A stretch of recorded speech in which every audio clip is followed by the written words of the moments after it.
प्यार से बोलना। धन निरंकार जी, आज एक और नई सखी आप जी के आगे, जिसका कि विषय है मायका से पहले ससुराल। आइए सुनते हैं। भारती जी जब रोटी बना रही थी कि तभी किसी ने दरवाजे की बेल बजाई। भारती के हाथों में आटा लगा हुआ था। वो अपने हाथ धो रही थी और कह रही थी, रुको अभी आ रही हूँ। बार बार कुंडी बजी जा रही थी। वह लगातार बोल रही थी। अब इतनी उम्र हो गई थी तो भागकर भी दरवाज़ा खोलने के लिए नहीं जा पा रही थी। जैसे ही फिर उन्होंने दरवाज़ा खोला तो सामने देखा कि उनकी बेटी अदिति दरवाजे के बाहर खड़ी थी। तभी उन्हें एकदम से आश्चर्य हुआ और बोली कि बेटा तुमने बताया भी नहीं, अचानक कैसे आ गई हो। बेटी को देखकर भारती जी बोली, आने से पहले बताना तो चाहिए था। अकेले आई हो या फिर जमाई जी भी, और बच्चे कहाँ हैं। भारती ने ये सारे सवाल एक साथ में ही अपनी बेटी से कर दिए। तभी उनकी बेटी अदिति बोली, माँ क्या कोई अपनी इकलौती बेटी का ऐसे स्वागत करता है। मैंने तो सोचा था मैं अकेले जाऊंगी, बिना बताए आऊंगी तो फिर आप मुझे गले से लगा लोगी। यहाँ तो बिल्कुल उल्टा हो गया है। आप तो खुश भी नहीं हुई हो मुझे देखकर। शायद तुम दुनिया की पहली माँ होगी जो बेटी को ससुराल से अपने घर आते देख खुशी की बजाय चिंता में पड़ गई हो। क्या मैं अकेली इस घर में नहीं आ सकती? क्या हमेशा दामाद और बच्चों को साथ लाना ज़रूरी है? यह बोलकर अदिति घर के अंदर चली गई और अपना सामान रखकर बोली, भाभी कहाँ पर हैं? भाभी जल्दी चाय नाश्ता लेकर आओ, आपकी ननद आई है। फिर माँ ने बोला, बेटा वो घर पर नहीं है, अपने मायके गई है तेरी भाभी। अच्छा इसीलिए तुम घर संभाल रही हो और खाना बना रही हो। माँ तुम्हारी बहू के तो बड़े ठाट बाट हैं। बहू मौज से घूम रही है और सास घर संभाल रही है। देखो ना, आपने बहू के आने से पहले ही खाना बना कर रखा है। उसे घर आकर कुछ भी काम करने की ज़रूरत ही नहीं पड़ेगी। बड़े नसीब लेकर आई है आपकी बहू। और एक मैं हूँ जिसकी सास कभी एक गिलास पानी भी नहीं पूछती। अदिति ने ताना मारते हुए अपनी माँ से कहा। माँ बोली, बेटा प्यार और इज्जत ऐसी चीज़ है जो हम पहले किसी को देते हैं, फिर हम उसे लेने की अपेक्षा रखते हैं कि वह भी हमें वापस दे। माँ ने उसे समझाते हुए कहा। माँ ने आगे कहा, हर एक लड़की को अपने ससुराल में जगह बनानी पड़ती है। वहाँ कुछ भी आसानी से नहीं मिलता। तुम अपनी सास से एक गिलास पानी की अपेक्षा करती हो। तुम तो उनकी बहू हो। तुम बहू हो फिर भी तुमने कभी उन्हें एक गिलास पानी दिया है क्या? तुम शादी के बाद ससुराल में रही ही कितने दिन हो? जब तुम्हारे मन को लगा तभी तुम अपनी बैग भरती हो और सीधा मायके आ जाती हो। मायका और ससुराल एक ही शहर में है। इसका मतलब ये नहीं है कि तुम जब चाहो तब मायके आ जाओ और जितना चाहो उतने दिन रहकर वापस ससुराल चली जाओ। मायके में भी बेटी को मान सम्मान तभी मिलता है जब बेटी ससुराल का मान सम्मान रखकर मायके में कुछ दिनों के लिए आती है।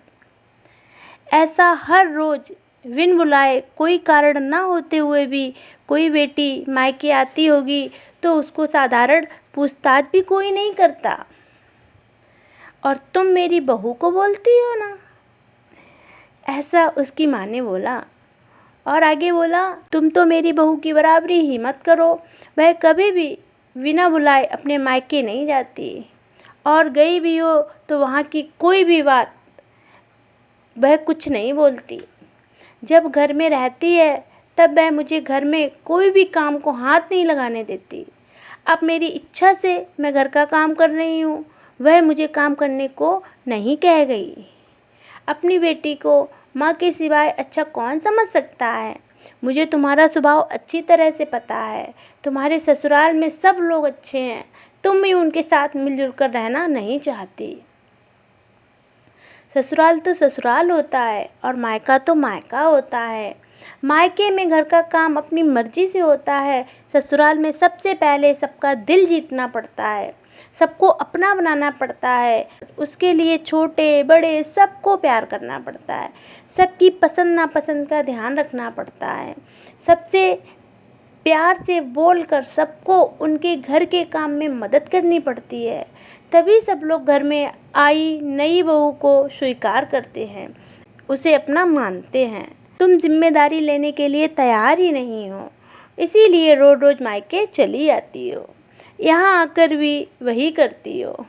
अभी की बात देख लो, घर में कदम भी नहीं रखा उतने में ही भाभी को ऑर्डर देना शुरू कर दिया, भाभी मुझे चाय नाश्ता लेकर आओ। वह व्यक्ति घर में है नहीं है, कैसी है, उसकी तबीयत कैसी है, वह नहीं पूछा और न ज़रूरी समझा। घर में आए मेहमान की मेहमान नवाजी होती है, पर उनका बर्ताव बोलना सामने के व्यक्ति को पसंद आया तो मेहमान नवाजी ना मांगते हुए भी पूरी होती है। पर तुम्हारा ऐसा बर्ताव मुझे ही पसंद नहीं आता तो तुम्हारे ससुराल के लोगों को कहाँ से पसंद आएगा। तुम बोलती हो ना मेरी बहू का बहुत ठाट है, तो वो बात सही है, उसने यहाँ हमारा दिल जीत लिया और हर एक दिल में खुद की जगह बनाई है। वह रोज़ रोज़ तुम्हारी जैसी ससुराल के लोगों के साथ झगड़ा करके मायके नहीं जाती। इस वजह से ससुराल और मायका दोनों जगह उसकी इज्जत होती है। जब तक उसे अपने मायके से बुलावा नहीं आता तब तक वह जाती ही नहीं है।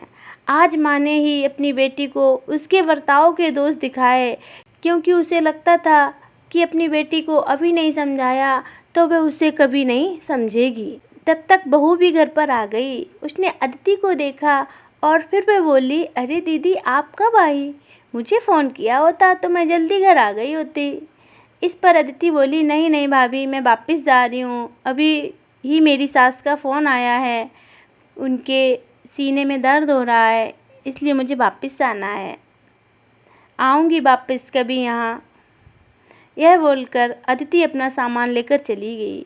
तभी उसकी भाभी ने उसे रोकने का प्रयास किया, पर उसकी सास ने ही अपनी बेटी को रोकने के लिए मना कर दिया और अपनी बहू को बोली, बहू जाने दो, उसे पहले अपना घर संभालने दो, उसके बाद उसे मायके में आने दो। तुम भी किसी के नहीं बुलाने पर मायके जाती हो क्या? तभी बहू समझ गई कि सास ने उनकी बेटी को जीवन का पाठ पढ़ाया। काफ़ी महीने हो गए, अदिति का फ़ोन नहीं आया, वह खुद भी मायके नहीं आई, इसलिए उसकी माँ ने उसे फ़ोन किया। शुरुआत में किसी ने भी फ़ोन नहीं उठाया, फिर थोड़ी देर बाद फ़ोन किया तो फ़ोन उठा, लेकिन अदिति ने नहीं, उसकी सास ने उठाया। तभी उन्होंने उनकी तबीयत और उनका हालचाल पूछा, फिर दोनों की बातें शुरू हो गईं। तभी बीच में ही अदिति की सास ने उसकी माँ को धन्यवाद किया। तब अचानक उनके ऐसे बोलने पर उनको कुछ समझ नहीं आया, इसीलिए भारती जी ने वापस पूछा, आप किसी और की बात कर रहे हो क्या? अदिति की सास बोली, नहीं। फिर आप धन्यवाद किसको बोल रही थी? भारती जी ने पूछा। तब उसकी सास बोली, भारती जी, आपकी बेटी अदिति बहुत समझदारी से बर्ताव कर रही है, सभी को अपना बनाने की कोशिश कर रही है, सभी को मनपसंद खाना बनाकर खिलाती है, घर में बहुत आनंद का वातावरण बन गया है, कोई भी झगड़ा नहीं है, जैसे स्वर्ग ही बन गया हो मेरा घर। इसीलिए मैं आपको धन्यवाद बोल रही हूँ। आपकी बेटी के अच्छे बर्ताव से यह दिन हमें देखने को मिला, हम बहुत धन्य हो गए हैं। पहले हमें उसकी तरफ से कोई भी अपेक्षा नहीं थी, पर आपने उसे समझाकर भेजा और उसके स्वभाव में बदलाव आया।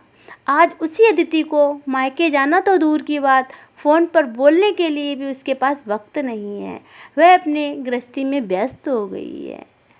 प्यारी साथ संगत जी, आपको आज की साखी अच्छी लगी हो तो प्लीज़ चैनल को सब्सक्राइब और लाइक ज़रूर करिएगा। ऐसे ही हमेशा आप जी के लिए नई साखी लाते रहेंगे। और अब आप जी से मिलते हैं अगली वीडियो में, तब तक के लिए धन्य निरंकार जी। बोलिए सतगुरु माता सुदीक्षा सविंदर हरिदेव जी महाराज की